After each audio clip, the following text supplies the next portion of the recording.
to Orange Gum. You are here with Wendy T and Hope Skibitsky. Hello, family. We're like heading halfway through October and we're in like the last quarter of the year. So this is an exciting time for fall. It's been very adventurous out here. I'm sure, because Wendy's in Florida, so she's been trying to like hunker down. Yeah, all the things I'm good at. So we were talking recently about, just constantly feeling like things are taking away from you, sucking your energy, which we think is brilliant because we're so close to Halloween. Wendy had this idea of it being like a vampire that sucks all of your energy. Yep.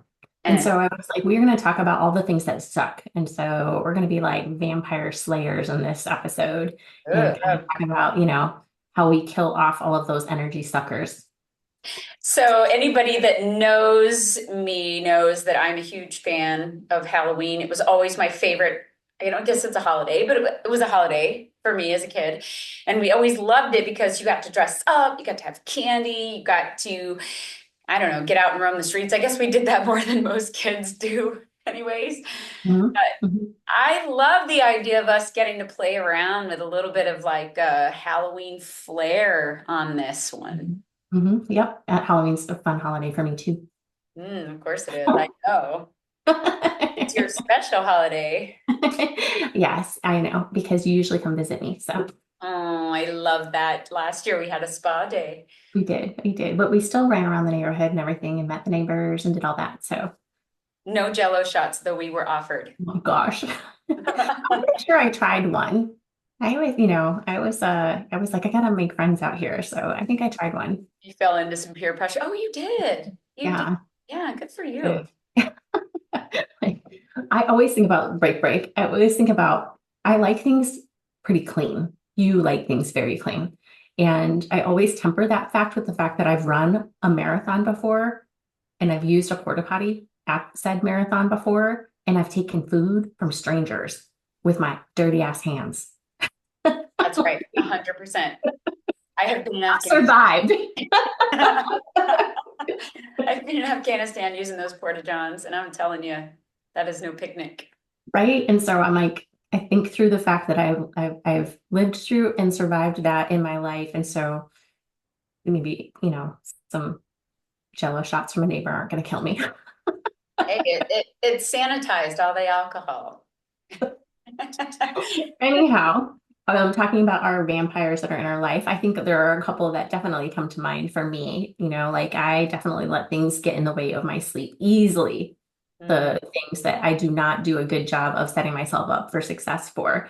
And so, and then another thing is like the things that impede my productivity, that are just like sucking the life out of me because I am searching for the bottom of the internet, like I open up Mhm. Facebook for one thing, or I open up my phone. That's what happens. I open my phone for something. And like an hour later, I realize like I have not gotten done the thing that I opened up my phone for. That's how I feel when I go into a store. I went in for a single thing and I come out with 99 things and forgot to get the thing I went in after. I totally use the pick everything up at Target now because Target will suck $100 bill out of your pocket just by stepping in the door. And That's now it's like 100% true. $200 bills out of your pocket just from stepping in the door. And then I'm like, I get home and I'm like, how did I think I needed these candlesticks? Oh, what am I going to do with them? Send them to me. Every time it runs out of use for something, I'm like, send it to me. I'll use Mhm, it. yeah.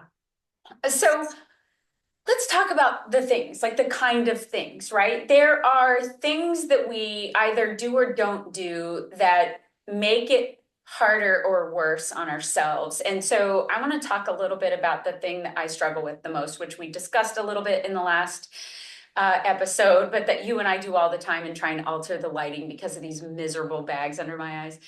Um, is like sleep hygiene, right? Like some of the things that suck our energy is just not getting enough rest. And I already have things that impede my ability to sleep well that I have no control over.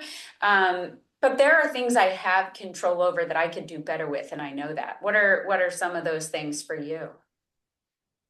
So I mean, number one that comes to mind is that I scroll on my phone, which is sitting right next to like it sits on the nightstand. And I know like people talk about don't, like you should be like not doing all those kinds of things. Like you should be winding down before bed. And here I am like scrolling before I go to bed to like look at what I missed in the day or send all these different things. I know like you'll see various things that I think are hysterical at like 2 in the morning that I send you on IG. Like, yeah. And then next thing you know, 3 hours have gone by and you've been laying in bed but have not been sleeping.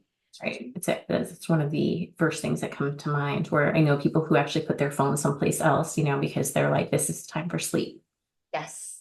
Mhm. Well, I mean, a lot of people now use their phone as their alarm clock. And so it just becomes more convenient because it's right there. It's hard to be away from it. Mhm.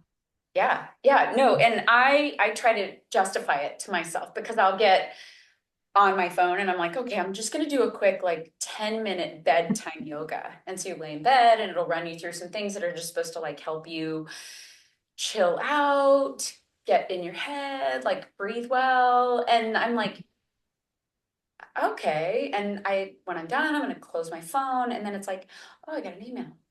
Oh, I gotta. Eh, eh. Sure. I'm equally guilty. So those are areas of discipline that I can work on.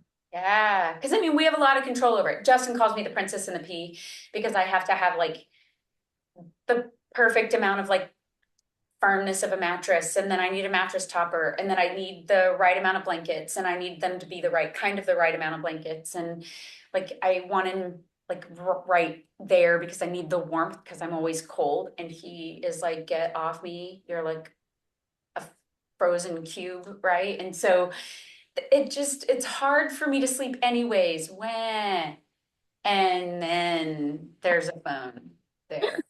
Hmm. And Yeah. it's so crazy because I could be so, so dang tired. And then I'm like wide awake when I'm like cooking, Yeah. or some interesting fact. And then I'm like, what does that mean? Yeah, and then you're like super tired, which makes you less productive the next day, which makes your brain a lot of like garbly if I'm making up words because I mean, if I can't remember the actual study, but I remember reading about a study that gives statistics on how people who are sleep deprived can have a lot of the same like behaviors and that kind of stuff as someone who's like drunk. Intoxicated. Yep. Yep. I Yeah. read the same thing. Yep. I agree. So, and then people know me, like I can barely drive anywhere, anyhow. So I, I mean, I legit, this is why I tell people I have narcolepsy and I keep caffeine pills and sunflower seeds in my car because I'm so terrified of like the second things start to slow down on the road. I'm like, oh, I can't keep my eyes open. Oh, yeah. And it's so bad because you're on the road all the time. I mean, I try not to be. No, but you really are. There's a lot of times I'm like, what are you doing? Like, oh, I'm driving to a whole other state. I do have to do that this month. Yeah, a lot you do that. And so, like not only are we sometimes getting in the way of ourselves, because I do know I do that to myself, like I get super involved in a thing and then I try to save the world in my phone. It's like, oh, I need to make a donation to pick a thing. And oh, I forgot to order such a thing. And my niece, my nephew, my son, my daughter, they're missing a thing. And let me just go ahead and next thing you know, like I'm trying to like pay all kinds of stuff. I mean, I'm like 9 miles deep in there, not getting any sleep. Other things are impeding my sleep. I get up in the morning, I'm exhausted. Mhm. I have a commute, I go to work, like I'm at work, and then distractors. Like I have heard a gazillion ways to Sunday that there's no such thing as multitasking. There's just task switching. People like to say, oh, I'm an expert multitasker. There's really no such thing. What's your thought on that? No, I mean, I've read those, the studies on how we are not as good at doing things at the same time. So Mhm. you focus on the one, get it done, move on to the next. And the different things about I like the idea of where I have my energy level at its highest, tackling the things that I can get done. And so the things that I really enjoy, maybe saving that for a time where my energy level isn't as high because I will still get through that. Whereas like the real difficult things for me, I do that when my energy level's high because that's going to require more energy of me. Yeah, I've read those things. Yeah, 100%. Like if you already know you're a morning person, do some of the really like sucky or hard tasks during your morning time because you've Mhm. got the energy to do it. You'll be more efficient with it. And if you really, really like, to Wendy's point, if you really, really like, I don't know, audit and you want to be able to go through and do all the audit junk, save that for that time when you can kind of do that on autopilot because you're in your flow and you can do that even when you're kind of at your lowest energy level. Mhm. But for me, one of the things I have to constantly remember is I have this inability to tell people no. Like when Mhm. someone needs my help, I will stop what I'm doing. And so I will often find that I have broken my own flow where I could have been really productive to stop what I'm doing. Instead of saying, hey, if I can get you to come back in 20 minutes, I'll be done with this. I'm always like, yeah, sure. Come on in. How can I help you? And so it's just very ineffective, that constant. And I feel like people know I won't tell them no. And so here they come tossing their monkeys on my back, right? Yep, I agree. And I think that this is area work in progress for both of us.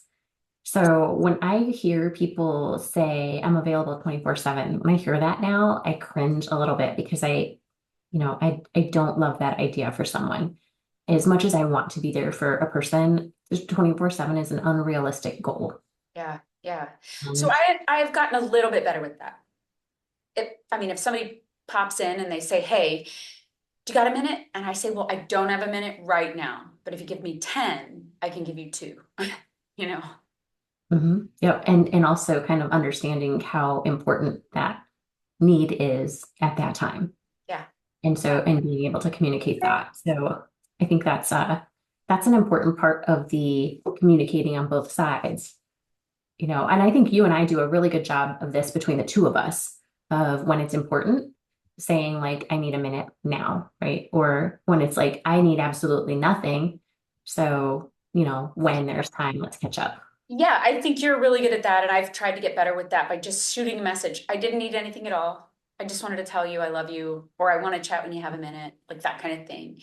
But Mhm. I think that I have gotten better because of you at kind of recognizing when, like, it's kind of the, hey, I would take my something somewhere else, but I really want to talk to you about whatever it is. These are not easy things for, somebody who always wants to be there for a person, Yeah. and we were just talking today about somebody set up a time to meet with me on, during the holiday. And I was like, I mean, if that is the only time that you can meet, then, I will rally.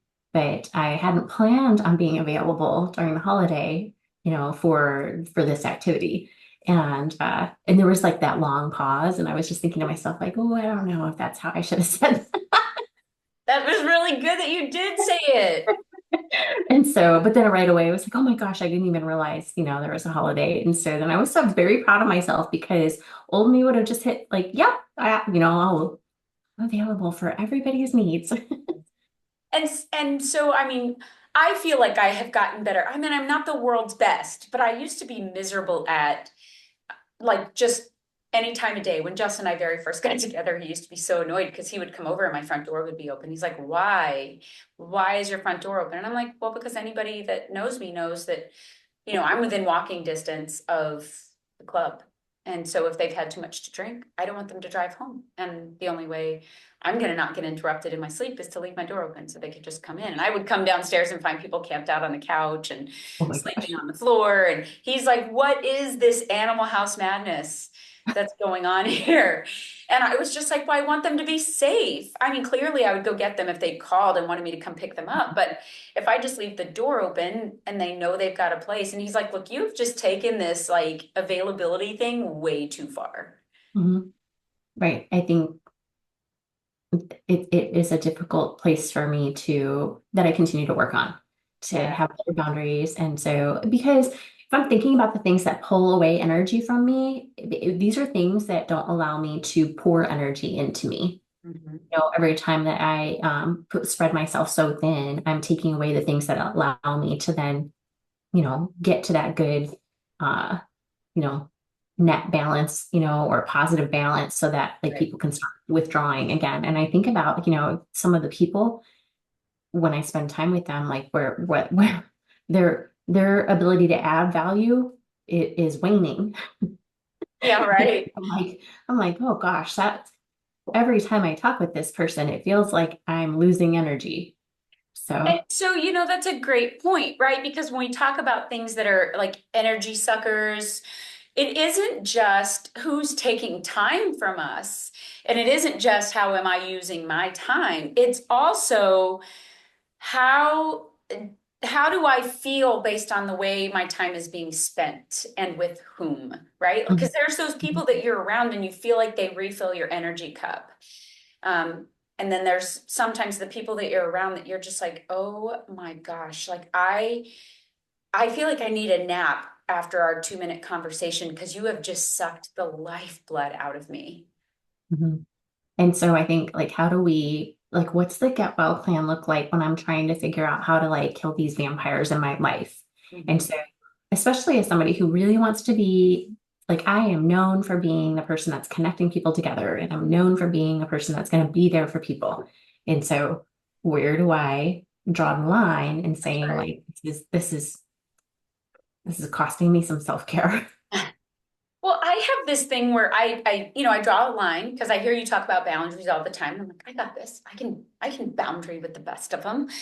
And so I will do a thing or I'll say no to a thing or I'll, set my alarm. I'm gonna do only so much of a thing. And then I'll have like this guilt. Like I have this guilt that weighs on me that, what if because I told that person no, something tragic happens? Or what if because I didn't extend myself in this arena, worst case scenario executes itself? Or what if, and I mean, I don't mean to be a what if dweller, and I don't guess or think that I actually am, but I do sometimes have that like Mhm. guilt monster that's like living in my head. Yeah, I could see what like how that drives us to keep saying yes to things because that sits in the back of the head, and I think especially with some past history that, it's a realistic fear. Yeah. We've seen difficult situations play out and, you know, that makes us want to be so available for people so that nobody has their hard thing. And so I think that again comes back to the is this something that can wait or is it something that's needed right now because I have time between this time and this time, you know? And how do we draw the line though? Like, let's just say we have that friend, family member, acquaintance who is like a life-sucking sponge. Like, whenever they talk to you, the only thing they have is like all the bad that's going on in their life, all the negative that's happening, all of the, you know, just the world is circling the drain. And you are their sounding board. So you don't want to make yourself not available. And you also don't want to downplay the thing that they have going on, but you Mhm. also don't necessarily want them hooking an anchor to your leg and dragging you down with them. Like how do you draw that line? What's the sensitive balance there? I guess, my brother and I he had not heard the term that, oh my gosh, now it's failing me. I'm imagining the circles and is it circle of control? Mm-hmm. Circle of Okay. concern Does that versus sound right? control. Yeah, the Yeah. Stephen Covey. We Yeah. were talking about that recently and he was not familiar with it. And we were kind of walking through that. And so I hope to continue to push back on somebody like, is it something you can control? Like, is there something you can do about this? No. And if there's not, the phone a friend at the Department of Transportation that you can call and to come swoop in and save the day, then if it's outside of our control, then I need to find a get well plan out of it because I Yeah. can't let it keep eating at me.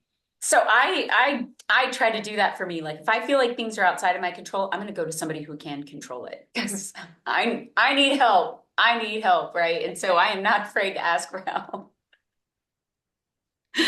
Yeah. So, but it's 100% true because there are those folks that maybe no one's ever told them that they are like a bad news bear. Or, you have to be sensitive in, I want to listen, but I think the thing that frustrates me is when I run into those folks that the bad happened and it's a single bad, the 99,000, neutral or good things happened, but you never hear about those things because the bad is like overshadowing. And you're like, I'm a huge fan of that Sean Aker TED Talk. His happiness hypothesis. I'm a huge fan. And he talks about how you have to celebrate the good. We dwell on the bad, but we just don't celebrate the good. And so I think that my remedy for, those folks that try to like just suck the energy out of you with their constant dwelling in the negative Mhm. is kind of the, hey, so got it, listened to it, hear you, understand that there's not much you can do about it, but that it's, trying to affect you. Tell me a few good things that are true. Like, what are some good things going on in your life? It is, there are some people, I mean, I've had some encounters with some people, and it just seems like every time we have a conversation, there is so much trauma. And Not me like I'm not right here. and I'm like, I can't seem to find a way to navigate through this conversation without like finding it's redirect, redirect, redirect. And it's exhausting. And so I find that I don't want to go to the events to engage or do activities, because it's exhausting. Yeah, And I don't know how many other ways to try and find like the positive look on it, and I know that, in this case, in the person I'm thinking of in particular, has some professional aspirations and things, and puts on like a good game face with, some of the engagements and things that I see being posted. But every time we have a conversation, it's all trauma. yeah, And so then I'm like, this is very difficult, and I don't feel equipped to navigate all of the get well plan here. that's right. That's right. And so I was having a conversation with my sister even just yesterday, and I was like, I have become really good at, leaving things behind out of self-preservation, right? And Mhm. I don't Mhm. think that I'm a runner. Like I don't think that I'm a runner because I will stick with something almost to my own detriment. But I feel like when I have had enough, it's like that guy that fell rock climbing and the rock fell on his arm and he could have laid out there and died, or he took out his, 128 hours guy. yeah, he took out his own knife and lopped his arm off. Like, I will chew my arm off and leave it behind to save the life, right? And there's a lot of people that don't understand me for that because they're like, how could you just like sever that relationship? Or how could you just, and I'm like, it's not because I didn't love them, or it's not because I'm an ugly hearted human being. It's self-preservation. Like, I'm Mhm. not getting drugged down with you, right? YOLO. Mhm. And I think like really focusing on the good things is such a good perspective. When I'm thinking about the things that can take all of my energy away. Like it was a tough week where we had disaster after disaster in Florida. And I am not the world's greatest home person when it comes to like how to take care of a thing at home. Mhm. So, I just was not feeling very comfortable with being prepared. And so here I am trying to navigate the whole like, okay, get a generator. And so finally locate said generator and then go get the propane or the fuel for that generator. Nobody has any propane, which I thought would be the easier thing. So now I'm looking for a gas can to fill up for like I can find a handful of gas stations left, but I have no gas can. So I'm on the hunt for propane or a gas can before all the fuel runs out. And at one of the places that I stopped, and just like as a disclaimer here, I am the person that goes to Shell, Chevron, or Costco. And so now I'm at places that I don't even like recognize. There's no name on them. Like I like this is like the wilderness to me. So some guy opens the door at the gas station for me, and then I'm talking with the lady, and like it ends up where the guy outside ends up just giving me his gas can. I think he just like I just looked so desperate and he took pity on me. And so in all of this chaos, I'm like so grateful for like the good humans in the world. And this is where I promise you, I always think that the universe just continues to deliver to me because I'm like just hopeless. No, you're not. Never hopeless. No, you're not. You're never hopeless. And then like here I am with this giant gas can now, and there's long lines for the gas station, and I'm trying to figure out how to open it, which was really hard. And I didn't know you have to press the little button. I was sharing this story last night, and it's everybody else seems to know about this magic button except for me. Yeah, you So mentioned it to me and I was like the push button? And you were yeah, like, oh, it yeah, was a pull tab. I'm like, I no. know. And so when I was explaining it last night, everybody was like, "Well, were they all dudes you were talking to?" I'm like, "No, not a single one." What's wrong with me? But I just think about in all of that chaos, I find all of the wonderful humans, like the guy at the 7-Eleven, where it was like, oh, here, go find this place. And I think they can help you. And he's giving me all the directions and trying to give me the landmarks to help me navigate to the place. And I just was so grateful for wonderful people, like my neighbors who were so helpful. Like it was just madness here and giving me anxiety. And in all of that, I'm like finding the Yeah, because wonderful people were.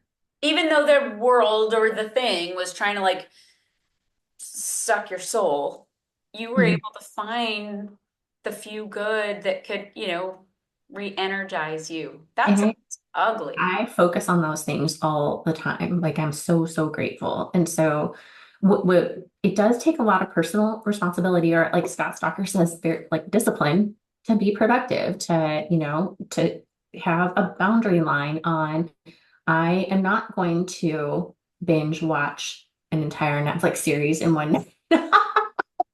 Or I might, and then I might try to encourage my bestie to do the same. It was really short. And I'm not somebody who really like binge watches a whole lot of shows, but this was an exception.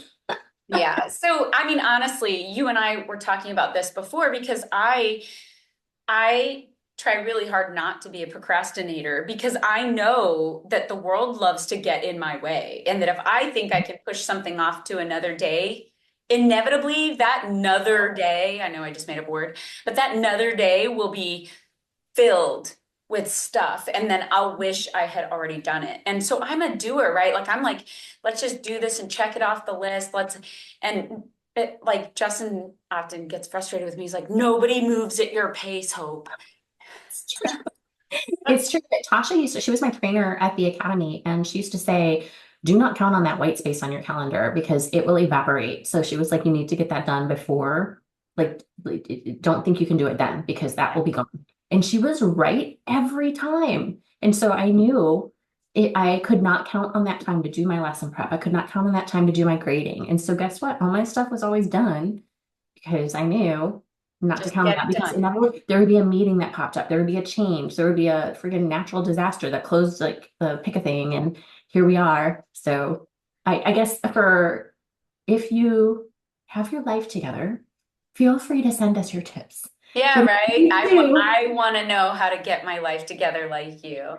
But if you too have room for improvement, I would say that, we're in this last quarter of the year. What goals did you have when you started the year? We have a quarter left and we're going to be coming into the holiday season and time will be ripped away. We're going to be immersed with family and friends, and sometimes that gives us great energy and sometimes that leaves us exhausted. And so what is your game plan for that? And I would challenge all of our listeners, myself included, to find a boundary line, pick one way to improve it, like one thing that we can do, one thing that we can manage to finish off our last quarter of the year. Yeah.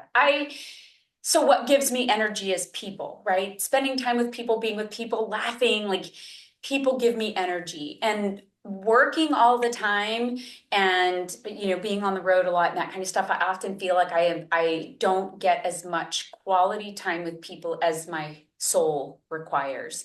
And so Wendy does a great job of like FaceTiming with me. You always seem to do it at the right time too. But I wanted to connect. Like I have a sister in this town, and a sister in that town, and a sister in this town, and they're all like within an arm's length, but we never see each other. We just don't. And so for good and for bad, this year we have had the opportunity to spend more time together. And I'm just grateful for that, because though I haven't spent as much time with probably my wider community, I have spent a lot of time with my siblings. And even though, we live very different lives, and I'm kind of like literally obsessive about how I live and where things go, and if something is moved, I still would rather have them here to spend time with me than, you know, to not. And so I one of the goals that I've had this year was to spend more time with people. And so I think that I have done some of that, and I feel really good about it. Mhm. I am proud of you. I feel like you've done a really good job too. Mm. Well, we could talk about this all day, and I always would spend that much time with you, but I would otherwise be sucking the life out of some of these folks who've got to get to work. So, um, as always, if ever there's something that you want to hear us talk about, if ever you have questions about anything that we've said, you can always go look at all the podcasts that we put out already at orangegumpodcast.com. You can send us an email at orangegumpodcast@gmail.com. You can watch the video on YouTube. Please like, subscribe, or you can find us anywhere you listen, because, All we're right. here for you. Mhm. That's right. I am so grateful for all the comments, a wild range of people in our audience. And so I am very grateful for all the notes that we get sent. So Yeah, thank you for the time that you invest with us. absolutely. And so until next time, take Okay. care, y'all. Bye.